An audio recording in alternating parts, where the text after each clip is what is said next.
For those in their 40's, what do people in their 20's not realize will affect them later in life? Everyone is saying their health, which isn't wrong. What's really going to affect you is your parents' health, presuming they're still alive and you have a good relationship with them. If your parents live into old age, they will need more and more help. They won't understand how things work. They'll be more susceptible to scams. If they're like mine, they'll be stubborn and won't acknowledge their weakening faculties. Try getting someone who's driven for 60 years to surrender their license because their eyes aren't so good. And when one dies, the other will likely have fallen into a very codependent lifestyle, and the structure is completely destroyed. You know it's going to happen, but you don't realize how it'll manifest itself until it plays out. I worked from home during the pandemic. I could move around and do some household chores, like sweeping the floor or washing the dishes, in between meetings. Now I am back at the office. I am stuck at my desk for the whole day 9 am 6 p.m., 5 to 6 days a week. I get tired much more easily. My digestion gets worse. My back pain worsened. Seems that a bunch of health problems arise from being sedentary. I walk a lot before and after work every day, but it seems that it can't counteract the effect of sitting at the desk for the whole day.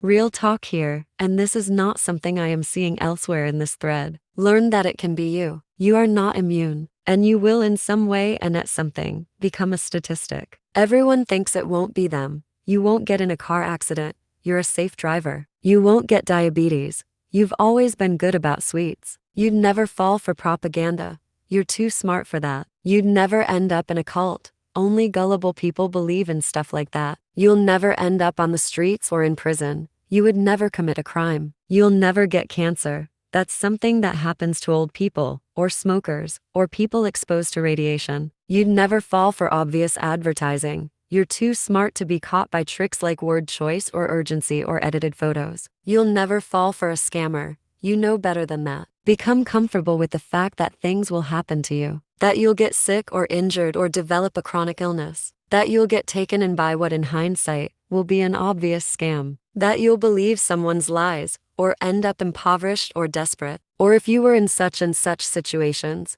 you very probably would make the same mistakes that anyone in that situation would. Being aware that you aren't likely to be the exception to the rule is a kindness to yourself and others. Example: people don't fall for elder abuse scams because they're stupid. Elders fall to these scams because when cognition begins to decline, medically speaking, one of the first things to go is our suspension of disbelief. It's a normal and expected part of aging. And while it might not happen to you, remembering that it could happen to you will help you be more compassionate to others victimized in this way. It will also allow you to develop habits that will prevent you or elders you love from being taken advantage of in this way before it happens. The same applies to everything else. Reminding yourself that you aren't some elite being who avoids all trauma because you're smarter or faster or stronger or better makes you kinder and allows you to prepare in the event that something bad does happen to you. And oh, my friend, something will happen to you, sooner or later. You will be a statistic in one way or another, before or after you die. Like everyone else said, your health goes downhill after 40. Get active, enjoy it, love it. Find out your family's medical history. In some cases, doesn't matter what you eat or drink, you're gonna get nailed with diabetes or heart disease or cancer. Find out if it runs in your family history and prepare or plan for it. Save your money, and if you already are, save even more. Inflation cost of living has shown us that $1 million doesn't even buy a home here. Doesn't keep you comfortable for retirement. Save, invest, become financially literate. People will come and go. Don't get attached or take it personally. We are all on our own journey. Enjoy them when they are with you and be happy for them from afar when they drift away. Time with the family and your elders. You miss them when they're either past parents, grandparents, or all grown-up sweet children, nieces and nephews. Even time with elder mentors, such as teachers. Enjoy everyone while you have them and while they have you.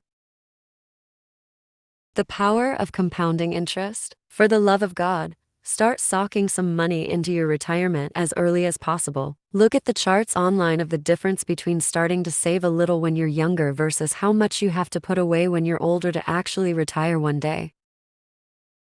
Sleep. For the love of God, sleep. Nothing will fuck you up long term than thinking. Going without sleep isn't going to hurt you. I've seen way too many people who spent their 20s and 30 seconds grinding. They end up with full bank accounts, but no real friends, community, or life experiences. Those are the people who end up with epic midlife crises. Money comes and goes, but genuine friends and experiences can't be bought. That physical job is not paying you for the damage it does to your body. I did flooring for 18 years before I got out of it. I was a subcontractor and made great money, until I realized that it wasn't enough to fix my joints. I have shoulder problems from carrying rolls of carpet and pad up endless flights of stairs. I was lucky and somehow my knees are okay. Cut back on the carbs and sugar now. Also, keep exercising. Don't take a break in your 30s because the kids are keeping you too busy. Trying to lose weight in your 40s is torture. I've been hungry for 3 years. If I could offer you only one tip for the future, sunscreen would be it. Long-term benefits of sunscreen have been proved by scientists, whereas the rest of my advice has no basis more reliable than my own meandering experience. I will dispense this advice now. Enjoy the power and beauty of your youth. Oh, never mind. You will not understand the power and beauty of your youth until they've faded, but trust me, in 20 years, you'll look back at photos of yourself and recall in a way you can't grasp now how much possibility lay before you and how fabulous you really looked. You are not as fat as you imagine. Don't worry about the future, or worry, but know that worrying is as effective as trying to solve an algebra equation by chewing bubblegum. The real troubles in your life are apt to be things that never crossed your worried mind. The kind that blindsides you at PM on some idle Tuesday. Do one thing every day that scares you. I'm saying, don't be reckless with other people's hearts. Don't put up with people who are reckless with yours. Don't waste your time on jealousy. Sometimes you're ahead,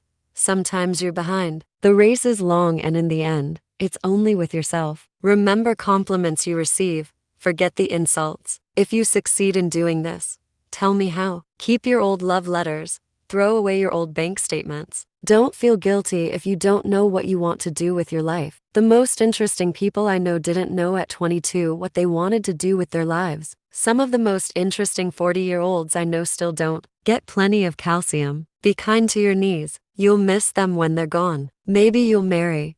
Maybe you won't. Maybe you'll have children. Maybe you won't. Maybe you'll divorce at 40. Maybe you'll dance the funky chicken on your 75th wedding anniversary. Whatever you do, don't congratulate yourself too much or berate yourself either. Your choices are half chance, so are everybody else's. Enjoy your body.